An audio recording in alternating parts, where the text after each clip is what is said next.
When I was growing up, especially when I was a teenager, my dad started to share with me a few of his experiences when he was in combat in World War II. He actually went in on D-Day.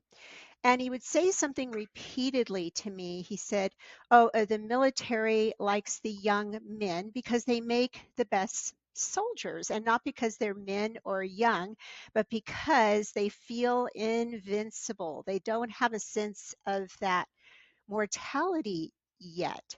So today's show, we're going to talk a little bit about that subject, not mortality or combat or anything like that, but we're going to talk about how we can feel invincible when we're younger, and then how that reality can start to change as we go through the decades. We experience some injuries, we go to work out, do that run, play that tennis match, and it catches up with us for the next few days. Today, I have with me a special guest. His name is Brent Stevenson. He's a physiotherapist, an author, a dad, and an educator. He is the co owner of Envision Physiotherapy, which is based in Vancouver, Canada, a beautiful place. He specializes in helping people with resistant and chronic pain problems to overcome their challenges using mindful education, IMS dry needling, osteopathic manual therapy, and movement training. He is also the author of Why We Hurt, Understanding How to Be Comfortable in Your Own Body. Brent, welcome to the show. Yeah, thanks for having me. Yeah, in terms of sort of feeling invincible or not, I tell people I sort of refer to the pre-30 years as sort of when people still have their Wolverine powers or still feel invincible, but it starts to catch up to you around late 20s, early 30s. And as a physiotherapist I work with a broad spectrum of people, but I the first section of my first book was actually called Getting Old Sucks because that was the most common thing I'd hear all day. And every decade or so that how that gets presented or how people are complaining about it starts to shift a bit. But yeah, we start losing a bit of our invincibility powers around 30 and have to learn we have to learn how to use our bodies as they start degenerating on us, just in the same way we have to learn to use them as they're developing as kids. And that's where people start to run into challenges. And that's sort of where I come in. It's such a good topic because, okay, if you've got age and we feel, that kind of invincible, oh, nothing can stop me when we're under 30, as you say. But then if there's any kind of athletic tendencies on top of that, I think it's harder because I've done something my whole life. It was always hiking, backpacking. I was a marathon runner, bodybuilder. I still do bodybuilding. And that can be really hard on the former athlete or the wannabe athlete to kind of realize, oh, I can't do what I did 20 years ago.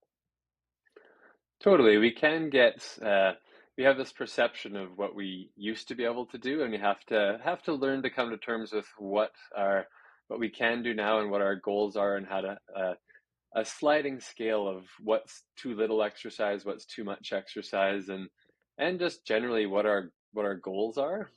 Sometimes that if you're uh, if your goal is just feel comfortable and go about your day, or if your goal is sort of aesthetics and fitness and looking nice versus just feeling comfortable in your own body, that's where like I work with people from 9 to 90 years old, and some people's goals are to walk a block, and some people are to run an ultra marathon or do an Ironman triathlete, or and some people have been like prima ballerinas for their whole for years, and now they've found themselves having a desk job and have trouble sitting at a chair all day. So it's a matter of helping people understand their own story a little bit and where they're currently at and where they want to go, and not just feel this guilt or urge to feel like they have to do more and exercise more, but how to be find their own meaningful level of movement. So good. I love that you tie into the goal because that's what I see. I see it missing sometimes with people who are coaches, health coaches, personal trainers, physiotherapists as yourself, physical therapy. They're not taking into account, I think, what people actually want to accomplish. And so I really love that you focus on that and you're respecting the goals of the individual. So important. I want to dive in a bit to you had an injury that was pretty serious, an eye injury, and it led to writing your first book. Can you tell us a little bit about that experience and why it led you to write a book?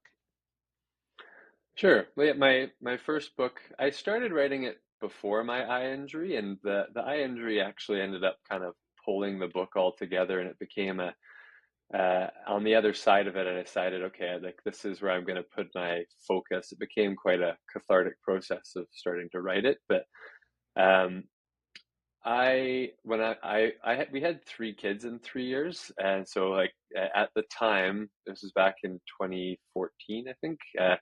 My kids were about 3, 4, and 6, and I was out just playing ball hockey at a local community center just for fitness. I love playing. I need to trick myself into exercise. I need to play. So I love playing all sorts of different sports, and managed to get one of those hard orange ball hockey balls into my right eye. Oh, And yes. it was most of the guys in there playing. Nobody was wearing eye protection, and I just turned around and hit a ball right in my eye, and all of a sudden lost all of my vision in my eye, and it hurt. But I've that the actual impact of it wasn't the most painful part, but it ended up really flipping my world upside down for quite a while. I ended up having to go to the hospital, went through a series, ended up having 4 eye surgeries in about 2 months, Wow. and about 7 eye surgeries over the span of about or sorry, 7 over the span of a year.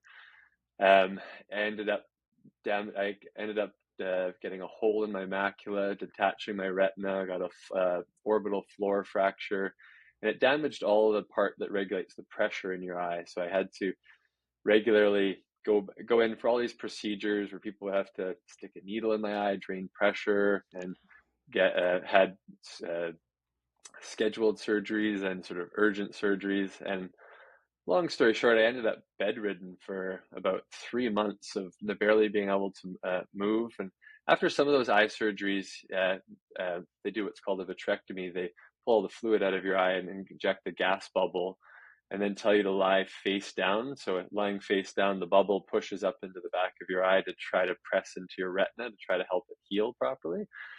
Um, so I dealt with immense levels of pain, the worry that I was going to lose my vision, and I had to lie face down to try to help fix the retina piece. But I kept getting feeling like my head was going to explode because that pressure in my eye was getting so high. Um, Ended up having to move out of my house, live with my mom for a while, and trips back and forth to the emergency room. And ended up, it was a real initially physically traumatic experience. And then after about 3 months or so, I ended up having to move back into my house and try to reintegrate with my family. And I'd lost I'd lost 20, 30 pounds. I could barely eat.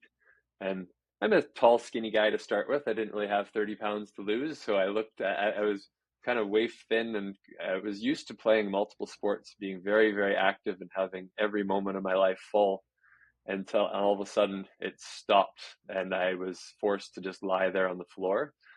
And over time, the physical pain and challenge of it shifted more to the mental side of it and started to I as a physiotherapist I forced myself to get back into trying to work and trying to help people, and I was in much more pain and dysfunction than a lot of the people I was trying to help. I had double vision, I had headaches, but I had to pick myself up and kind of keep moving.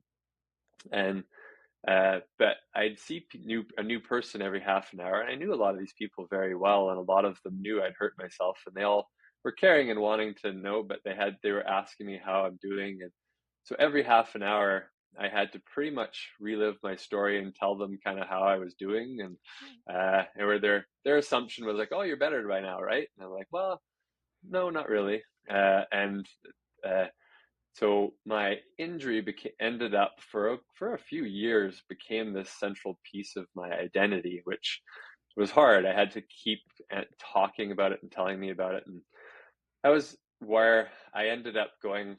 I got tired of telling my story part way. Like people didn't really want to hear it. It's kind of gruesome if you get into the details of it, and so I cathartically wrote a full length explanation of everything I went through and put it on on my blog on whythingshurt.com. Um, Wrote out for after about 3 months after my injury, and then at about the 1 year mark, um, and wrote that where I'm like told people, if you really want to know the full story, you can go on there and read it. Um, and that story started to pull together that first book, it's called Why Things Hurt: Life Lessons from an Injury Prone Physical Therapist. Um, I grew up as an athlete. Both my parents were PE teachers. I played every sport possible, and being a long, lanky guy, it was like injuries and pain were a big part of my life. And so I find people that have been active and have been athletes, they may have more aches and pains and injuries, but they usually do have a better relationship with their body. They can understand movement, injury, and recovery from it, versus people that haven't done that. They may start with sort of one foot in the grave a little bit in terms of having to recover from injuries, but they usually have a better relationship with it. So, yeah, that first book for me was, again, I say, a sort of a cathartic version of me writing and helping people understand the transition from physical injury into the emotional side of it, and helping you understand some of the understanding your story. And when it's a story like that, it's easier to understand if you have if you're in a car accident or you fall off a treadmill or you get hit in the face by a ball. Um, but people underestimate the role that stress, anxiety, and fear starts to play into the discomfort that they feel in their bodies. So again, in that first book, I get more into the roles of posture and shoes and pregnancy and just movement patterning and how that impacts people's comfort. And more recently, now years later, almost 10 years later, I wrote the second book, which is Why We Hurt: Understanding How to Be Comfortable in Your Own Body, which particularly in the last 5 years, um, since people going through the whole COVID thing, there's more existential threats in the world. I've really noticed the driving force of what's bringing people in for physiotherapy tends to be the physical manifestations of stress, anxiety, and fear, and it's my role to help them understand how that tension is held in their body and how that relates to what they're doing all day and how it relates to their fitness exercises or their movement. Mm. Sorry, that was a long answer. No, no, it's just so interesting. I related to your story. I had a back injury about 8 years ago. I've dealt with it for many, many years. And I just remember how vulnerable that felt, especially, I was like you, so active and on the go and never sitting down, going from that to just, not being able to move. And it's a humbling experience, but you learn a lot about yourself, and you do find a resiliency. And then going back before you were really healed, before you were really ready to go back. I hope the listener heard that, because sometimes that's what you got to do. You just got to get back into life and work through some of that pain, some of that discomfort. So I love the things you hit on there. And then the stress piece. I find it's huge right now, especially since 2020. I feel like anxiety levels just kind of shot up. I met with my brother for lunch yesterday, and he was talking about he's traveled all over the world. He was talking about being trapped in Mexico during the pandemic and not able to leave the apartment. He was working for the US government. He was completely locked down for months. And he said to me yesterday something that stuck with me. He said, I'm different after that experience. He goes, I can't put my finger on it, but that fear, and he had a heart condition. So he was very afraid something would happen to his heart while he was there in Mexico and not be able to get treatment. But long story short, it just stuck with me because he said, I'm different, I'm changed, I can't put my finger on it. And just listening to what you were saying about the stress and the tension, I think we hold trauma, stress, anxiety in our bodies. Yeah, very, very much so. And I, I have done a lot of movement training with people, but I've also, for since 2008 learned to do a technique called IMS dry needling, or intramuscular stimulation, which really allows you to tap into a person's nervous system and affect the muscle tension that you hold in different parts of your body. And then also, for quite a number of years, I've done some osteopathic manual therapy, which is all centered more around feeling the tensions that people hold in and around their organs.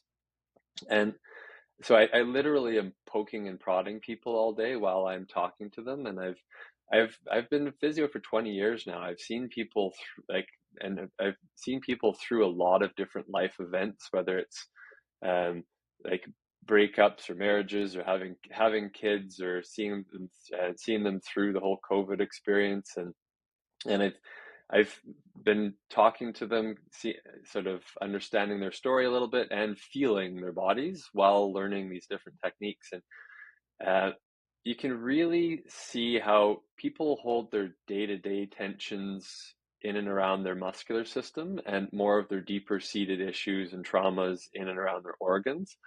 Like a lot of people, probably the number one and two places people hold a lot of their muscular tension is in and around their upper trap muscles in their neck and some of the deep muscles in their butt. And your your heart and lungs are your big emotional center, and so a lot of the sort of stress and anxious experience people will feel in and around their chest is partly their muscles, but a lot of it is actually a pull from your heart and your lungs. The anatomy of that is sort of overlooked for a lot of trying to help people with pain issues. Your heart sits in a bag called your pericardium that's attached by ligaments to the inside of your sternum, the front of your spine, around your neck, and up around your diaphragm. It literally can be this tugging, pulling force from inside of you. And as that gets tense, it starts to almost try to pull your head down into your body like a turtle, and it gets very compressive. And your heart's sort of wrapped by your lungs and your bronchial tubes. And this experience of anxiety for a lot of people is you'll get that tension starting viscerally, and then muscularly all your intercostal muscles will tense and start to push your rib heads into your sternum, and you can start feeling physically uncomfortable. A lot of people will think they're having a heart attack, and it is a lot of times a physical manifestation of their stress. And the generally, like, all the nerves that do all the electrical wiring to your arms and your hands come right from the mid to lower part of your neck, underneath your collarbone, through the front of your chest, and then go down to your elbows. And so people can have this persistent tension, this persistent stress that's causing this guarding holding pattern that can translate into an actual physical issue with compressing nerves that can start to turn into tendinitises and myofascial pain. So you can start to develop things hurting without necessarily having a physical injury. And that's what starts to confuse people. Things start hurting and they don't understand why. And that can be a vicious cycle of tension and pain.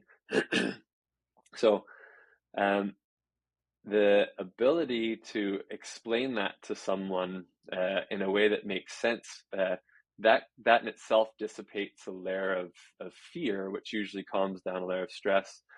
And then I usually tell people you're going to go through the process of release, re-educate, rebuild.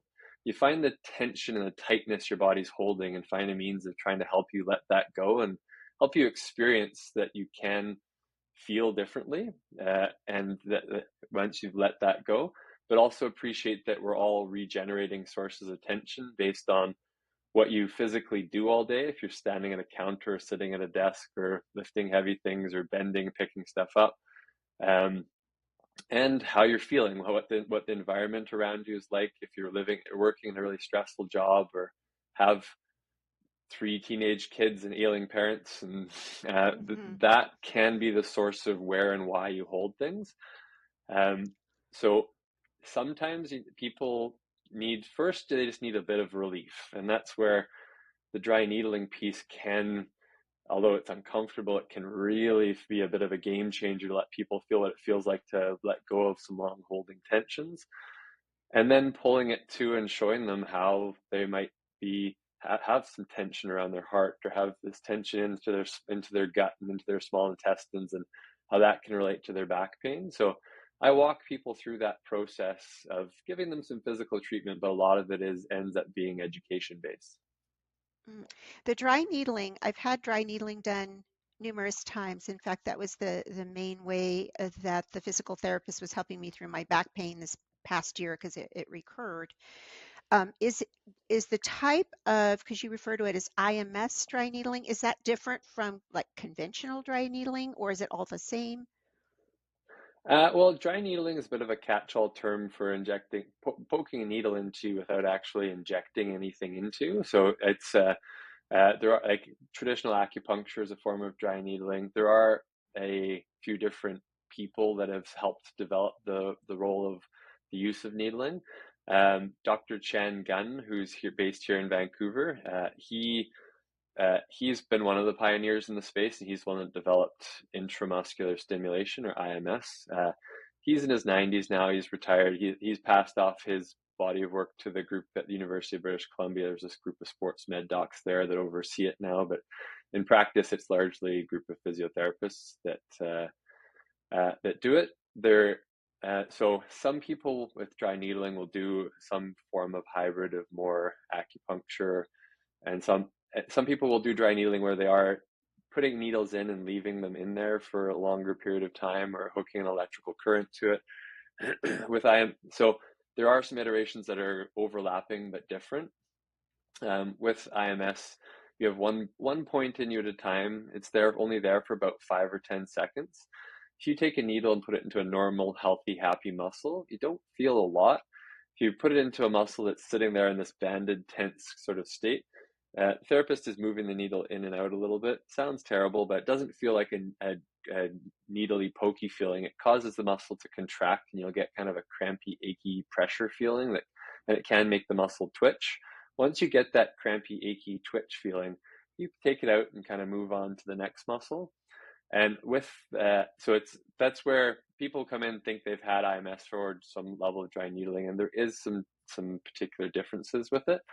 Um, it's understanding both the nerve innervations from your spine of what nerves come from your spinal level, what goes out to your periphery, and around understanding muscular tug of wars of what muscles pull against each other. So if you're trying to like help release tension around an arm or a shoulder, like your pec muscle, your upper trap, and your lat are all tug of war buddies with each other. And typically, if you just go hunting at the pain points that hurt, you don't get very far. If you understand how things are connected to each other well, and start releasing more tug of war buddies, and not just releasing, say, it's all your right side, your body hurts, not just trying to loosen, going again, chasing pain points, um, but understanding the left right balance. And I actually created a postgraduate sort of just online course for people that are already trained to do some level of dry needling to help refine their skills and more learn the IMS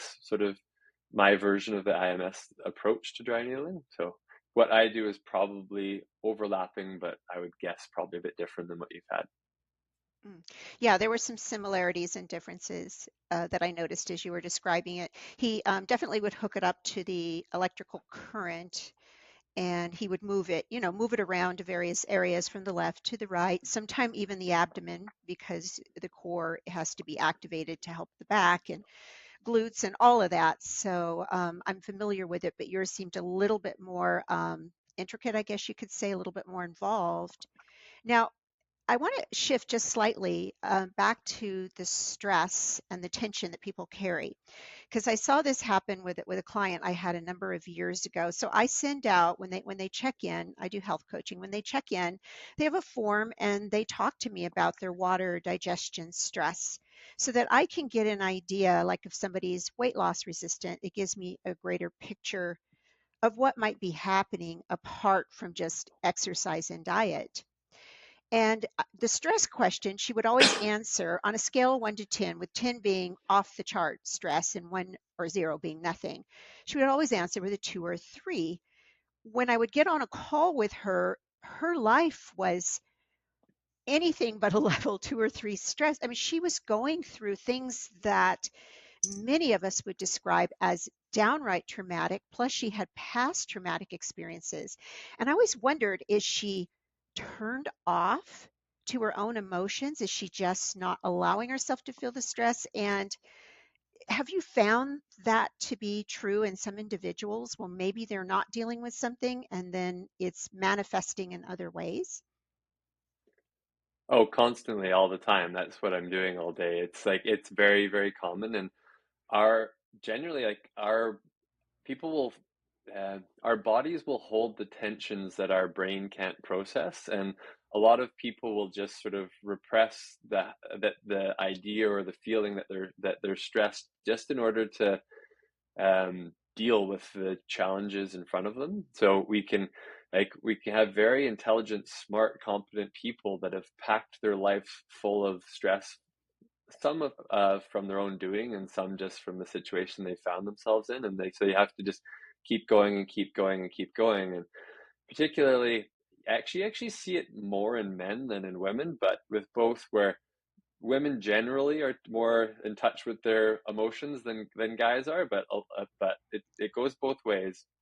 Um, where we people can come off being overtly laid back, and but when you actually talk to them and see what their day is like, you realize how many stressors they have around them, and they seem like, oh no, I'm not stressed, but their body can be yelling at them otherwise. Like that's why they find themselves in trying to find something to do for themselves. It's they're they don't like, I'm not stressed, but their hips are all braced and tense. They're clenching their jaw, wearing a mouth guard at night because they're clenching, and their back gets is getting sore right before they have some big presentation. And so that's where and usually those people take the approach of trying to outwork their problems. And so like just adding more onto things. So that's been their means of problem solving. So that's where drawing it back to helping them understand how and why they are holding tension in their body, and putting a bit of structural anatomy around it and helping them see.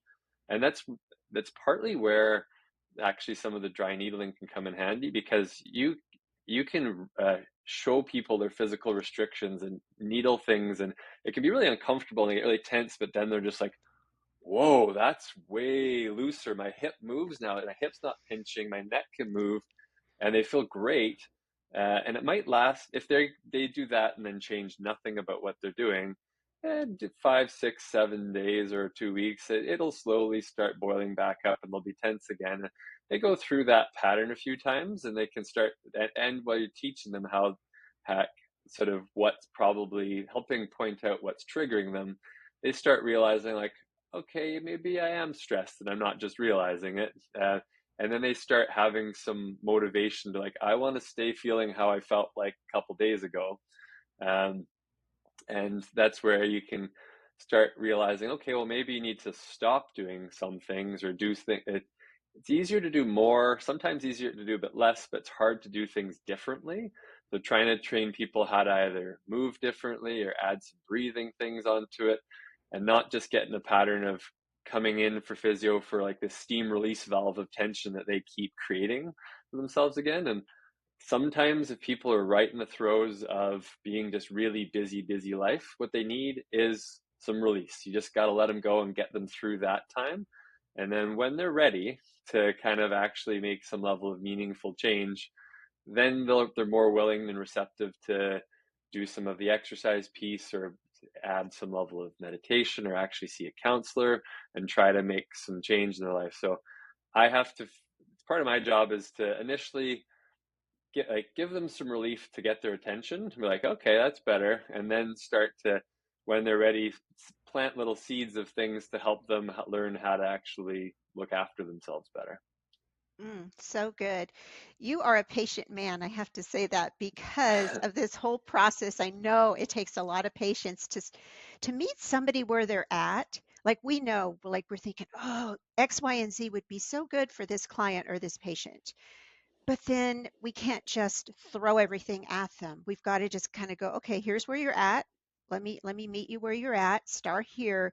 And then it is this gradual process of, you said something important, when you're ready, when they're ready. And that's huge, that point of readiness, because sometimes, you can tell somebody, hey, you better do some yoga or meditate or deep breathe. But boy, when they don't want to hear it and they're not ready, it's senseless. So I love that you meet people where they're at. And to be honest, it's a big reason why I started writing my books because I uh, you see these people and you see where they're at and there's all this information or knowledge that you want to try to impart to them, and I get to know people pretty well and I get to see them for half an hour chunks over time, but they once I might help them to a point where they start feeling better, or and they might start fading away from me a little bit, or they might start to, or they might run out of benefits to cover them to come see me, and they'll, or just life gets in the way and they kind of stop, and so I spend my time every half an hour teaching these people that are all at very different places, and so I have to. I say I'm like I'm speed dating with other people's discomfort. I kind of like I keep jumping into these people that are, and literally I go from working with a 90-year-old who's trying to walk down a street to a teenage athlete that's hurt themselves to a triathlete that's doing this or that to this person that's been in chronic pain and on way over medicated. So I treat a very broad spectrum of people and I keep having to jump around. Um, and that in itself starts to get stressful for me. There's like I want to tell you the whole story, so that's where I started writing the first book, as it was a series of blog articles where I found you start just teaching the same thing to a lot of people over and over again, and I found the explanations that really started resonating with people. I just started writing them down, and then put them as started building a resource on whythingshurt.com, both sort of video based things and articles. Then my eye injury kind of pulled it together, and I wrote a whole bunch of stuff around it and put that in a book. And that writing that book tilted my caseload more towards people with more persistent or chronic pain issues, or people that had gone and seen trainers and doctors and physios and massage therapists and chiropractors and weren't really necessarily getting better. And people, and if they'd come see me to try something a bit different, um, which usually there is sort of a bit more people that those people have a bit more stresses and anxieties and traumas. And so I started, and then COVID hit, and that just amplified everybody's stresses. And so I started doing a lot more reading on sort of on psychology and trauma, trying both to understand my own well-being and all what like sort of be more effective at dealing with the people I'm working with. And again, you get bits and pieces of them, but I tried to, if they're not going to continue to keep working with me, where I'm in sort of that coaching capacity, I've been just trying to build resources for those people to try to get the whole story when they're ready, and that's what these two books are trying to my offering to the world. Mm.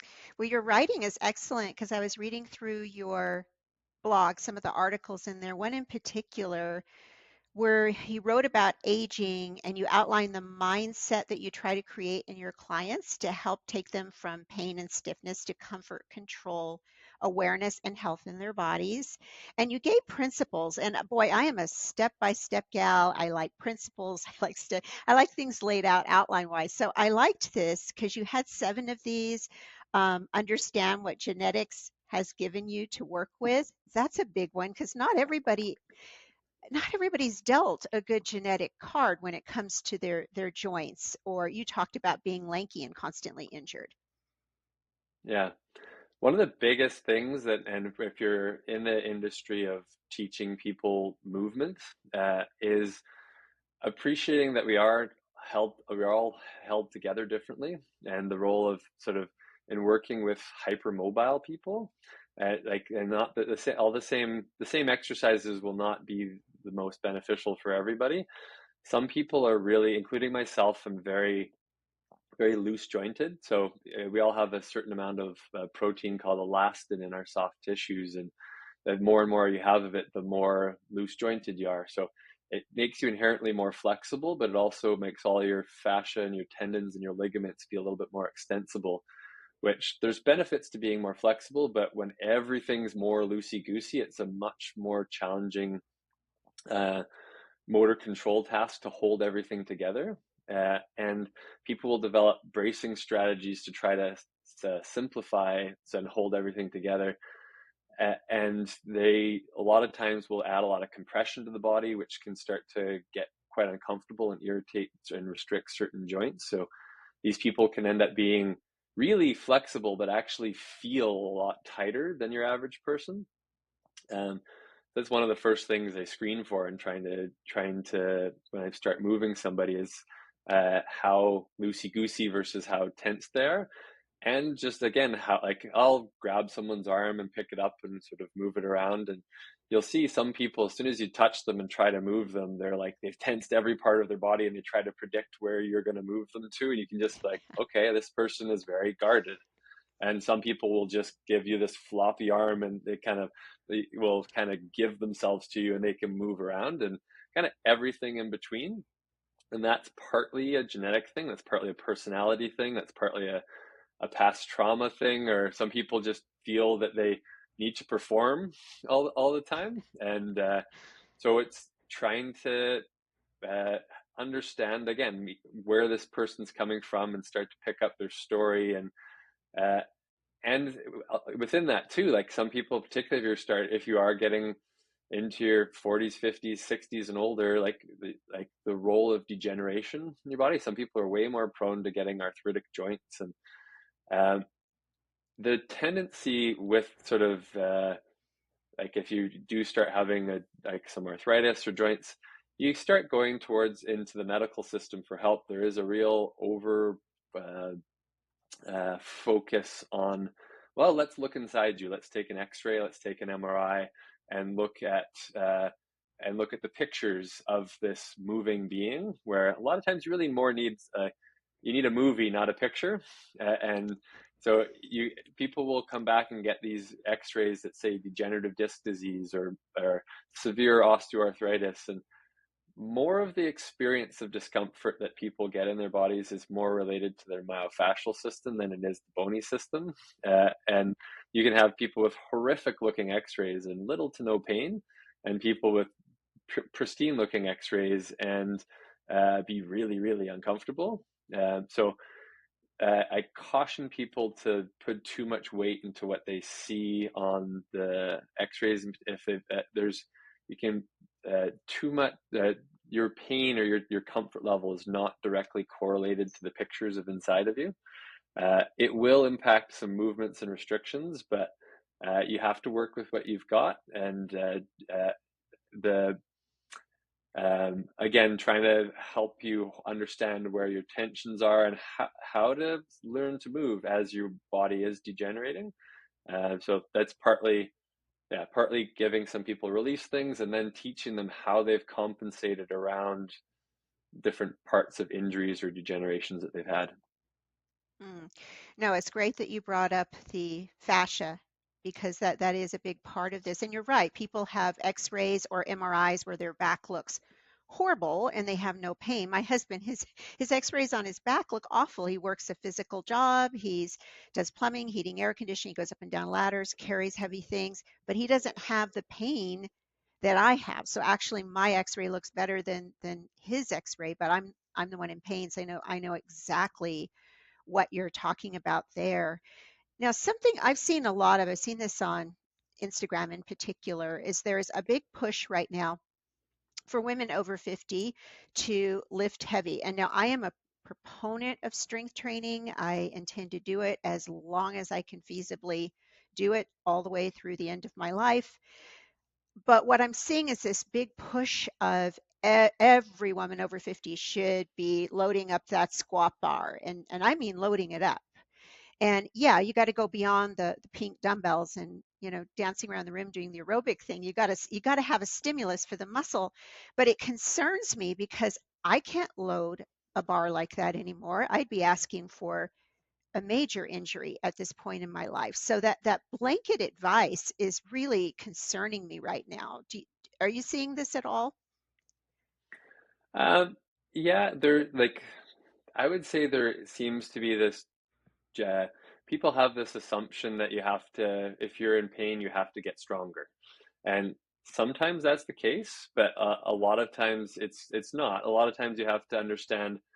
how you're moving, and find some, doesn't have to be weightlifting. You have to find some meaningful level of movement and exercise where, and particularly if a person is, like I say, holding a lot of tension, like myofascial tension in their body, that's already your nervous system kind of getting quite compressive on you.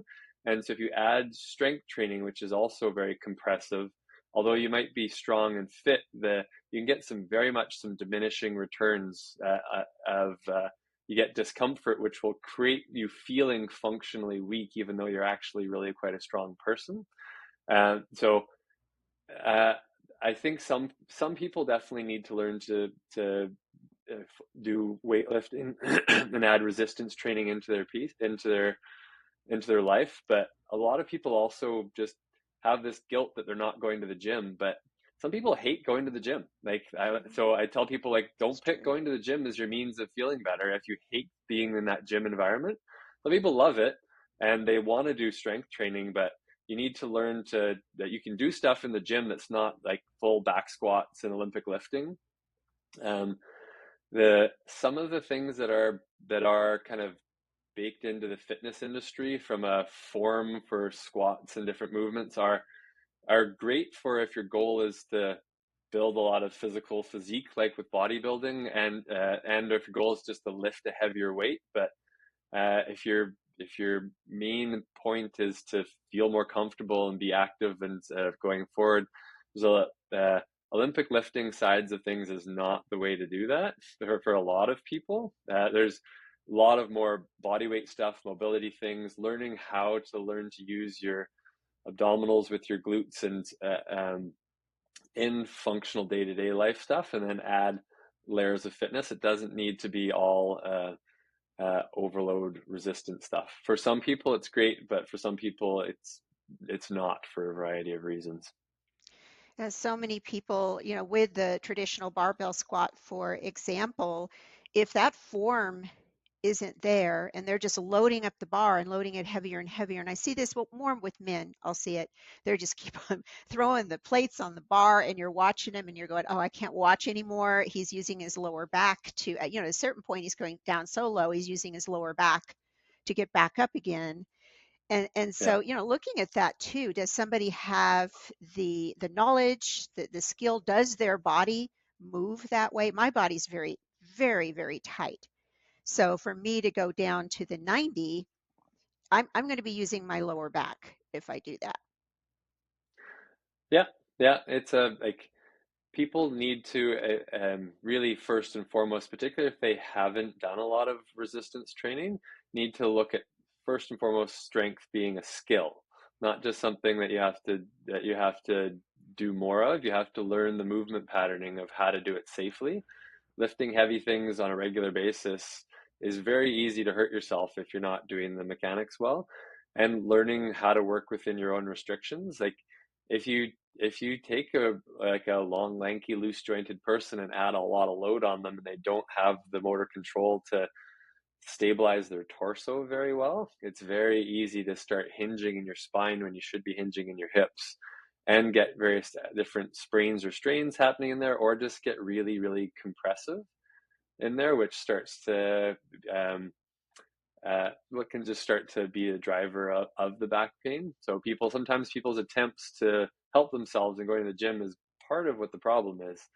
Um, so again, but I don't, like, if that's what they love doing, I try not to pull them away. Like, oh, get out of the gym, don't do that. Hmm. I'm like, okay, well, you like doing that. Let's pick what are probably the two or three things within that workout you're doing that are probably the piece that's bothering you, and maybe take a break from that and loosen a few key things and focus on what you are good at for a while, and then see if we start getting you feeling better, and then reintroduce things. And I have two offices. One of them has a big personal training studio in it, so it's not like walking through just a community center gym where I have to put blinders on and watch what people are doing. It just drives me nuts. We do have people in there training them to do it well, but uh, and we get together once a month and have the physios and the trainers talk to each other to try to help. Uh, we have overlapping skill sets, but helping some of the trainers really understand the role of their nervous system and that it's not just you have to stretch and strengthen things, that you need to learn where people are holding on to tension, how to compensate for that, and is strength their biggest focus right now? Do they need to learn to move better, or maybe they need to do this once a week and do some yoga or go for walks or do something else and just have it be once or twice a week instead of 3 or 4 times a week. The bio individuality, I've picked that up all the way through our discussion today, that what works for one individual is not going to work for another. And then that joy factor, if something brings them joy, like for instance, running brings them joy, we have to honor again where people are at, and then their mobility. I saw that a lot as a personal trainer, the hypermobility. And I love that, how you described educating the personal trainers, because I see a lot of somebody gets their certification. It doesn't prepare an individual for what they're going to see. It didn't prepare me. I learned just by seeing, experiencing, hearing. And then I was like, oh, wow. I had one woman, I had her do a seated row. It's hard to explain, but she was so mobile that those shoulders were almost coming all the way, it's hard to explain, but all the way back in a way Yeah, that you're not supposed to go back that far and touch. But she was yeah, so mobile through her knees, through all of her joints. And I had to put the brakes on and go, oh, whoa, whoa, whoa. What I've been doing here is not going to be best for her. yeah, yeah. It's some people, we all come in different shapes and sizes, and like the position, the stability of your shoulder girdle and your sort of scapula is their their how well they're if they're going to wing out or how they're just going to sit on you is very related to the thoracic curve through your thoracic spine and your rib cage. And some people have this militarily straight kind of holding pattern Mm, where they're overly extended and actually really leaning backwards as part of their posture. So people are really kyphotic. And if you have a very rounded upper thoracic spine, it's going to push your shoulders forward. Um, and so if you have this really stiff hypomobile person and the shoulders are forward and you focus on giving them a million seated row kind of things and pulling back all the time, you can really irritate their neck and start to create nervy pains down their arms. So just and vice versa. If people are really extended, their shoulder blades are going to wing a little bit because they don't have the support structure from how they're holding their rib cage and thoracic spine underneath. So you can't just have this one set of exercises and give it to everyone. You have to start to appreciate movement nuance and adapt to the person. And I regularly have, particularly sort of middle-aged to aging women come in and they keep trying to exercise, they keep wanting to exercise, but they keep hurting themselves, particularly with upper body stuff. They want to tone up their arms but every time they do, they just they keep building this tension in their neck, or they start getting like pain into their thumbs, or that's just upper back pain, and they want to have some level of fitness, but can't quite figure out why every time they try more, it hurts.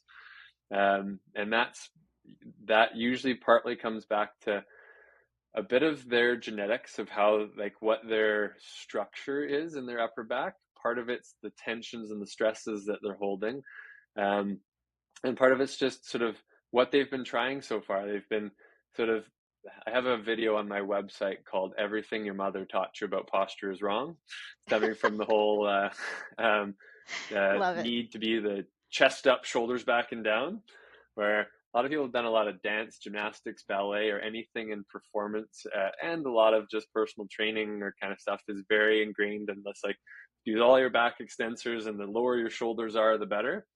That can really get people in trouble. And because your shoulders, when you lift your arms above your head, as your arm goes up, your shoulder blade is supposed to sort of upwardly rotate and elevate with it. And if as your arm goes up, you're trying to pull your shoulder down, you can create a lot of tension and pain in your neck. And if you're overly bracing your mid back as you do a lot of squats and things, that can drive this sort of compressive tension into your neck. So helping people understand both how they're holding themselves all day, and then how they what their perception of how what good posture is when they're adding load to their body, when they're pushing or pulling something that is not necessarily sort of brace the hell out of your back and Hmm. then push something.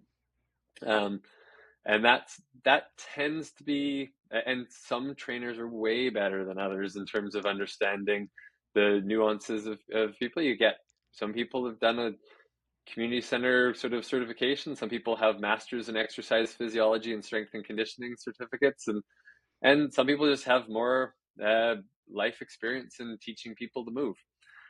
So you just have to understand that it's not just doing more; it's a lot about how you do it.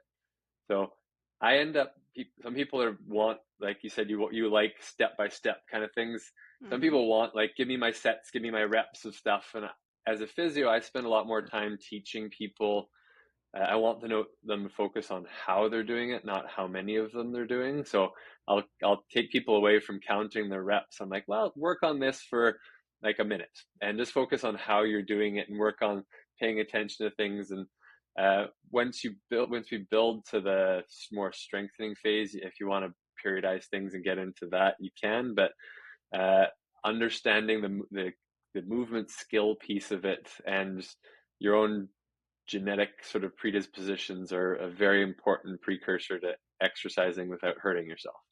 Mm. It comes back to really learning your own body, knowing your own body and being in touch with that. I know that is something that bodybuilding and being in the gym a lot did teach me is a lot of awareness, being keyed in. Okay, that's not feeling right. And I always, there are certain exercises, I'll try it. Okay, let me try it again this way. And sometimes I'm just taking it totally off the table, going, maybe that's not a good one for me. There's 100 other things I can be doing. So, so important.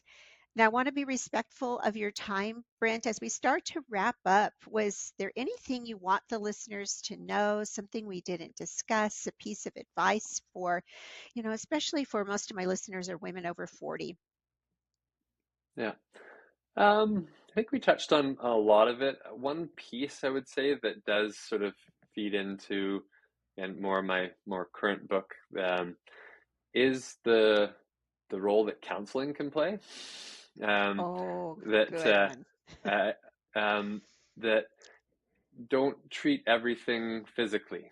Like I'm a physical therapist. I end up being part people's counselors as well, particularly in trying to help people get through where again your body will hold the tensions that your brain's not processing or understanding. So don't feel you can entirely the outwork the issue. Be willing to look at your story a little bit, and you may need physical treatment of some sort, but you don't discount the role that talking to, whether it's a coach or a trainer or a counselor, to appreciate your story a little bit better.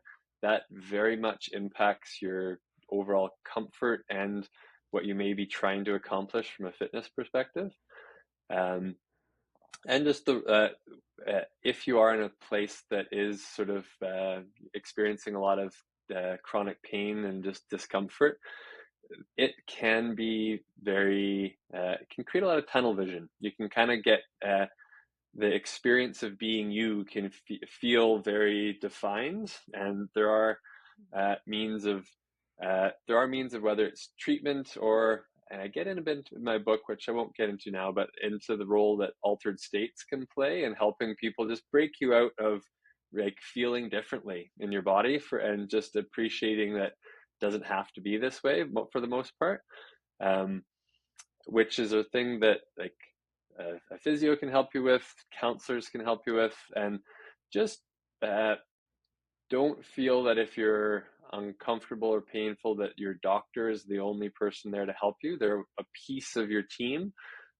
Wrap people around you that you can talk to that can help you with different aspects where people generally tend to expect too much out of their family physician, where they expect them to play a nutritionist role, a counselor role, a physio role, where more of their role is prescribing medications that people don't really want to take in the first place, and order X-rays and different things, or send you for injections or surgeries. That piece has a role, but a they're one person around you, so don't let them necessarily be the funnel that everything goes through. Find people like a counselor, a physio, a life coach, a massage therapist, a dietitian, and connect with all of them to help you understand your story. And if you're averse to actually going and talking to a counselor, read books, listen to podcasts, there's a lot of information out there that doesn't have to come through one counselor. Um, and just, you'll find some things will resonate with you, some won't. If you do go see a counselor or physio, give them a good shot. If it's not doesn't seem to be the right person, try somebody else. Just don't feel like you did that and you check that box and that won't work for you. You have to kind of, everyone does have that individuality, so you have to just find, uh, uh, carve out your right path and sort of take control of it. Such good advice. I love that you hit on the talking to a therapist or to a counselor of some kind or a coach or a life coach, because that is something that I see a lot too. As you start working with somebody and things will come to the surface. Even when I was personal training, I would see that sometimes past traumas, things like that, work problems, they just come to the surface, and we can't just look at things in a vacuum. It's all of it together integrated. So, Brent, this has been such a wonderful discussion. I so appreciate you coming on the show. Where can our listeners get your books, follow you, read your blogs, all of the good things? Best place to find information, everything about me and my resources, is on my website. It's whythingshurt.com. My books are both available on Amazon. If you look up Why Things Hurt, one's Why Things Hurt, one's Why We Hurt. They are overlapping, but they are distinctly different approaches. And one's my take 10 years later compared to the first one. Um, I am not the most active person on social media, but I do have Instagram is at Why Things Hurt. I have a Facebook page that would just be Facebook / Why Things Hurt. I do have a YouTube channel that is full of it's a lot of videos that I filmed. A lot of them are from 10 years ago. I'm working on some new stuff, but they're resources that I've used from a movement training perspective and trying to help people sort of not necessarily fitness level, but work on body awareness and sort of building sort of tenets of posture. That's named after my physio clinic. So it's YouTube / Envision Physio. That's embedded into my whythingshurt.com website. But if you're on YouTube, you look up Brent Stevenson or Envision Physio, you will find me. Wonderful. Thank you so much, Brent. I'm going to make sure all of this is in the show notes so that people can connect with you in the way that they prefer, whether it's YouTube or through the books. And again, I thank you for being on the show. Yeah, thanks very much for having me. And to our listeners, wherever you are in the world, we wish you every blessing. Bye for now.